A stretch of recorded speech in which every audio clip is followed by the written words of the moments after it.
ತಂಗಿ ಇನ್ನೊಂದೆರಡು ಬಾರ್ಸು ಆ ಯೋಗ್ಯಂಗೆ. ಏನಣ್ಣ ಮಾಡೋದಕ್ಕೆ ಹೊರಟಿದ್ದೆ ನೀನು? ನನ್ನ ಕುಂಕುಮನೆ ಅಳಿಸೋದಕ್ಕೆ ಹೊರಟಿದ್ಯಲ್ಲ? ಹಾ, ಏನಿಲ್ಲ ತಂಗ್ಯವ, ಆ ಗೀತಾನ ಮನೆಯಿಂದ ತೊಲಗಿಸೋದಕ್ಕೆ ಏನೋ ಒಂದು ಪ್ಲಾನ್ ಮಾಡಿದ್ವಿ. ಅದು ಮುಚ್ಚು ಬಾಯ್. ನಿಮ್ಮಿಬ್ರು ಪ್ಲಾನಿಗೂ ಬೆಂಕಿ ಬಿತ್ತು. ಅದರಿಂದ ಸಾಯ್ತಾ ಇದ್ದಿದ್ದು ನನ್ನ ಮಗ.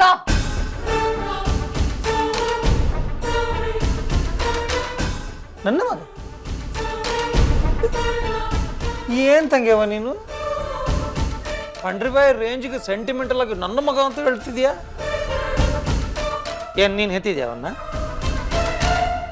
ತಂಗ್ಯವ, ಇವತ್ತಲ್ಲೂ ನಾಳೆ ಮುಗಿಸೋ ಪ್ಲಾನ್ ಇದ್ದೇ ಇದೆಯಾ ತಾನೇ? ನಾನು ಇವತ್ತೇ ಮಾಡಿದ್ನಪ್ಪ. ಮುಚ್ಚು ಬಾಯ್.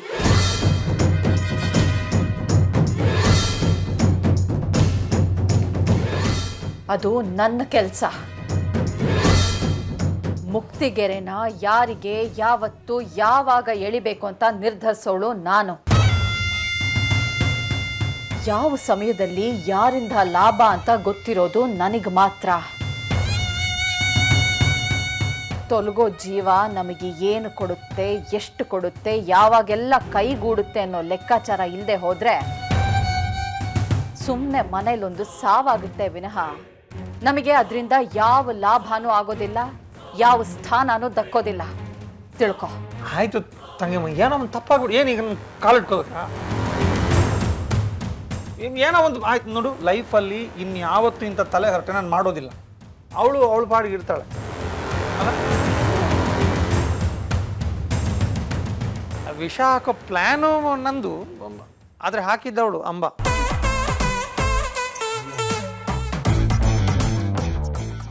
ತಂಗಮ್ಮ ಏನಾದ್ರು ಖುಷಿಯಾಗ್ಬಿಟ್ಟು ಭಕ್ಷಿಸ್ಕೊಟ್ರೆ 50-50 ಬೇಕು ಅಂತ ಕೇಳಿದ್ದವಳು ಅಂಬ. 50 ಇಲ್ಲ ಮೇಡಮ್, ಇವ್ರು ಸುಳ್ಳು ಹೇಳ್ತಿದ್ದಾರೆ. ಓ ಕಂಡು ಬಿಲಿ. ನೀವಿಬ್ರು ಒಂದೇ ದೋಣಿ ಕಳ್ರು ಅಂತ ನನಗೆ ಚೆನ್ನಾಗಿ ಗೊತ್ತು. ಇವನಿಗೆ ಬಿಸಿ ಮುಟ್ಸಿದ್ರೆ ನೀನು ತಣ್ಣಗಾಗ್ತೀಯ ಅಂತಾನೆ ಇವನಿಗೆ ಸರಿಯಾಗಿ ಬಾರಿಸಿದ್ದು. ಏ ಅಂಬ, ಇನ್ಮುಂದೆ ಈ ರೀತಿ ಮನೆ ಹಾಳು ಐಡಿಯಾಗಳನ್ನೇನಾದ್ರೂ ಈ ಮನೆ ಹಾಳಂಗೆ ನೀನು ಕೊಟ್ಟ ಅಂತಂದ್ರೆ 7.5 ಶನಿ ಶುರು ಆಗ್ಬಿಡುತ್ತೆ ನಿನಗೆ. ಅಯ್ಯೋ, ತಪ್ಪಾಯ್ತು ಗುರುಜಿ, ಕ್ಷಮಿಸ್ಬಿಡಿ. ನೋಡಿ, ಸದ್ಯಕ್ಕೆ ಈ ಮನೆಯಿಂದ ತೊಲಗಬೇಕಾಗಿರೋದು ಆ ಗೀತಾ. ವಿಜಿ ಮನ್ಸಿಂದ ನಿಕಾಲಿ ಆಗ್ಬೇಕಾಗಿರೋದು ಅವಳ ಮೇಲಿನ ಪ್ರೀತಿ. ಅದಕ್ಕೆ ಏನ್ ಮಾಡಬೇಕು ಅಂತ ಯೋಚಿಸಿ. ಅದು ಬಿಟ್ಟು ಎಕ್ಸ್ಟ್ರಾ ಮಾಡೋದಕ್ಕೆ ಹೋದ್ರೆ ಅಪಾಯ ಬಂದು ಬಾಗಿಲು ಬಡಿಯುತ್ತೆ.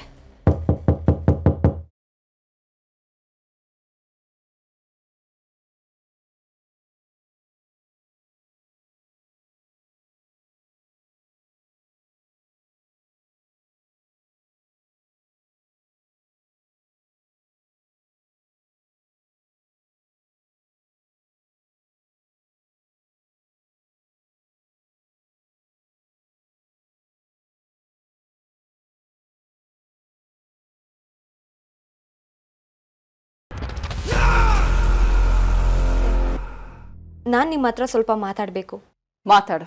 ನಾನು ನಿಮ್ಮೊಬ್ಬರ ಹತ್ರ ಮಾತ್ರ ಮಾತಾಡಬೇಕು. ಅಣ್ಣ, ಇವ್ರನ್ನ ಹೇಳಿದ್ರೆ ಅರ್ಥನೂ ಆಗಲ್ಲ. ಮಾತಾಡ್ಬೇಕಂತಲ್ಲ, ಹೊರಗೋಗು. ಹಾಂ ಹೇಳಮ್ಮ, ಏನು? ಅತ್ತೆ. ಅಣ್ಣ, ಏ ನಾನು ಹೋಗ್ಬೇಕಾ? ನನಗದು ಗೊತ್ತಾಗಿತ್ತು.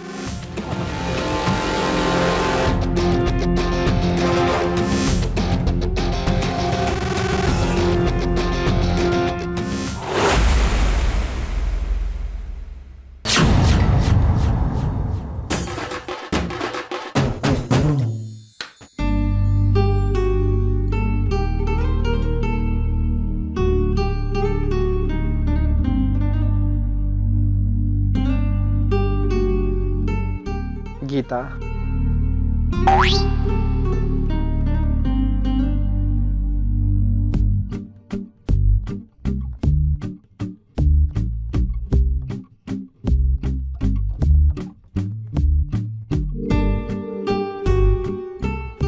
ನೀನು ಮನಸ್ಸಲ್ಲೇ ಇದ್ರು ನೀನು ಫೋಟೋ ನೋಡ್ತಾನೆ ಇರಬೇಕು ಅನ್ಸುತ್ತೆ. ಪ್ರೀತಿ ಅಂದರೆ ಇದೇನಾ? ಅಲ್ಲಪ್ಪ, ಮನ್ಸಲ್ಲಿರೋ ಚಿತ್ರ ಕಣ್ಣಲ್ಲಿ ಮೂಡಿ ಕಣ್ಣು ಮುಚ್ಚಿದ್ರು ಕಣ್ಣು ಬಿಟ್ರು ಅವರೇ ಕಾಡೋ ಕಾಟ ಪ್ರೀತಿ. ಗೀತಾ,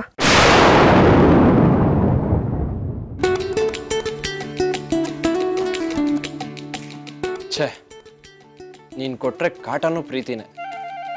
ಅಯ್ಯ ಇದ್ಯಾಕೋ ಸ್ವಲ್ಪ ಓವರ್ ಆಯ್ತಪ್ಪ.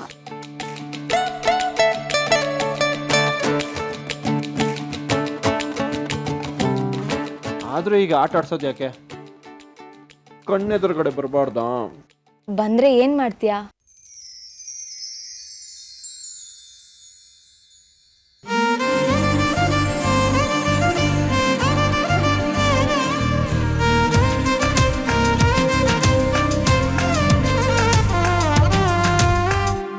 ಗೀತಾ, ಹ್ಮ್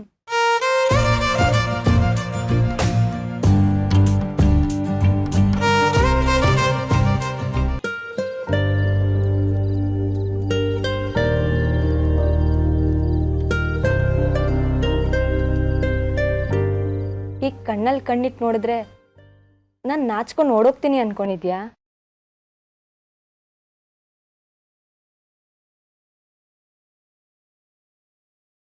ನಿನ್ನ ಓಡೋಗೋಕ್ಕೆ ಬಿಡೋದು ಯಾರು ಗೀತಾ?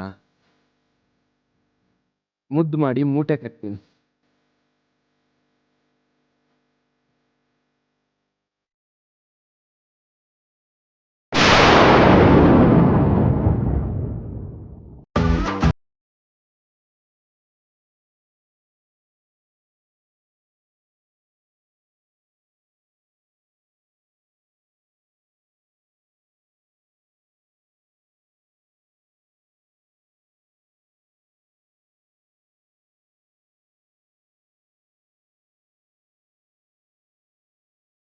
ಈ ಡ್ರೈವಿಂಗ್ ಮಾಡೋರಿಗೆ ಲೈಸೆನ್ಸ್ ಹೆಂಗೆ ಬೇಕಾಗುತ್ತೋ, ಈ ಪ್ರೀಚೋರಿಗೆ ಭ್ರಮೆ ಅನ್ನೋ ಲೈಸೆನ್ಸ್ ಬೇಕೇ ಬೇಕು, ಇಲ್ಲಾಂದ್ರೆ ಗಾಡಿ ಮುಂದೆನೇ ಹೋಗಲ್ಲ.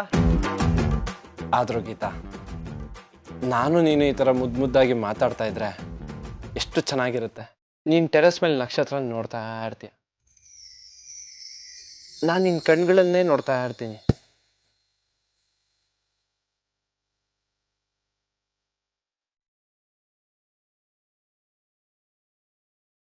ಈ ಕನಸು ನಿಜ ಆದ್ರೆ ಎಷ್ಟು ಚೆನ್ನಾಗಿರುತ್ತೆ. ಇಬ್ರು ಗೊತ್ತಿಲ್ದಿರೋ ಊರಿಗೆ ಯಾವುದೋ ಬಸ್ಸಲ್ಲಿ ಹೋಗ್ತಾ ಇರ್ತೀವಿ. ನೀನ್ ಕಿಟಕಿ ಪಕ್ಕ ಕೂತ್ಕೊಂಡು ಹೊರಗಿನ ಜಗತ್ತು ನೋಡ್ತಾ ಇರ್ತೀಯ, ನಾನು ನೀನೇ ಜಗತ್ತು ಅಂತ ನೀನ್ ಮಡಿಲಲ್ಲಿ ತಲೆ ಇಟ್ಟು ಮಲಗಿರ್ತೀನಿ. ಈ ಆಸೆ ಈಡೇರಿದ್ರೆ ಎಷ್ಟು ಹಿತವಾಗಿರುತ್ತಲ್ವಾ? ಕೊನೆ ಪಕ್ಷ ನಾನು ನೀನು ಈ ರೂಮ್ ಲಾಕ್ ಮಾಡ್ಕೊಂಡು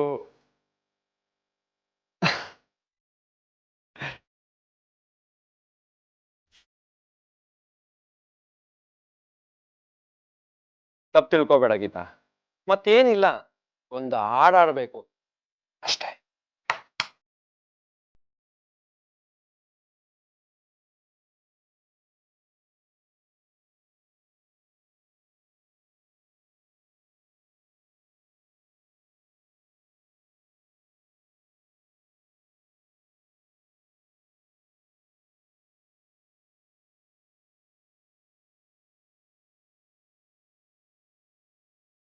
सोचो कभी ऐसा हो तो क्या हो, सोचो कभी ऐसा हो तो क्या हो, हम तुम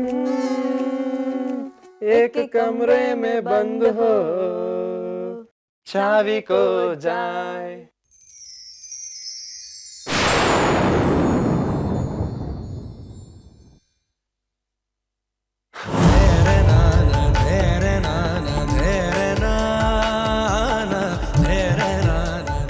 ಇದು ಅನ್ಯಾಯ ಗೀತಾ, ಯಾಕೆ ಈ ಥರ ಗೋಳಾಡ್ತಿದ್ಯಾ? ನನ್ನ ಮೇಲೆ ಕರುಣೆನೇ ಇಲ್ವಲ್ಲ ನಿಂಗೆ?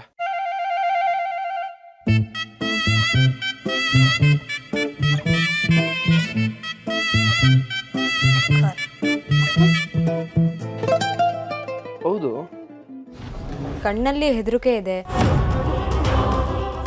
ಮುಖ ಬೇವ್ರ್ತಾ ಇದೆ, ಗಂಟ್ಲಲ್ಲಿ ಉಗುಳುನ ಈಸಿಯಾಗಿ ನುಂಗಕ್ಕಾಗ್ತಾ ಇಲ್ಲ. ಇದೆಲ್ಲ ನೋಡ್ತಾ ಇದ್ರೆ ನೀವೇನೋ ಮಾಡ್ಬಾರ್ದು ಕೆಲಸ ಮಾಡಿದೀರ ಅಂತ ನಂಗೆ ಅರ್ಥ ಆಗ್ತಿದೆ ಅತ್ತೆ.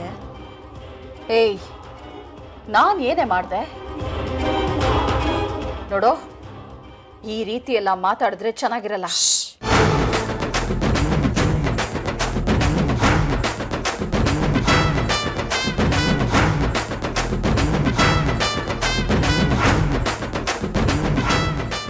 ಏನು ಮಾಡಿದ್ರಿ ಅಂತ ನಾನೇ ಹೇಳ್ತೀನಿ.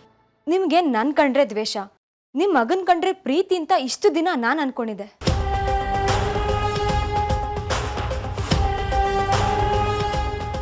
ಆದ್ರೆ ಅದು ಸುಳ್ಳು ಅಂತ ನನಗೆ ಇವತ್ತು ಅರ್ಥ ಆಯ್ತು ಅತ್ತೆ. ಏಯ್, ಏನೇ ಅರ್ಥ ಆಯ್ತು ನಿನಗೆ? ನನ್ನ ಮಗನ ಮೇಲಿರೋ ಪ್ರೀತಿಗೆ ನಿನ್ನ ಸರ್ಟಿಫಿಕೇಟ್ ಏನು ಬೇಕಾಗಿಲ್ಲ. ಯಾಕತ್ತೆ ನಾನು ಮಾತಾಡೋಕ್ ಮುಂಚೆನೆ ಸಂಜಾಯಿಷಿ ಕೊಡ್ತೀರಾ? ನನ್ನ ಮಾತನ್ನ ಸ್ವಲ್ಪ ಕೇಳಿ. ನೀವು ವಿಷಯನ ನನಗೆ ಹಾಕಿದ್ರೆ ಅದು ನಿಮ್ಮ ಬುದ್ಧಿ ಅನ್ಕೊಂಡು ಸುಮ್ಮನೆ ಆಗ್ತಿದೆ. ನಿಮ್ಮ ಮಗನಿಗೆ ಯಾಕೆ ಹಾಕಿದ್ರಿ ಅತ್ತೆ? ಮುಚ್ಚೆ ಬಾಯಿ.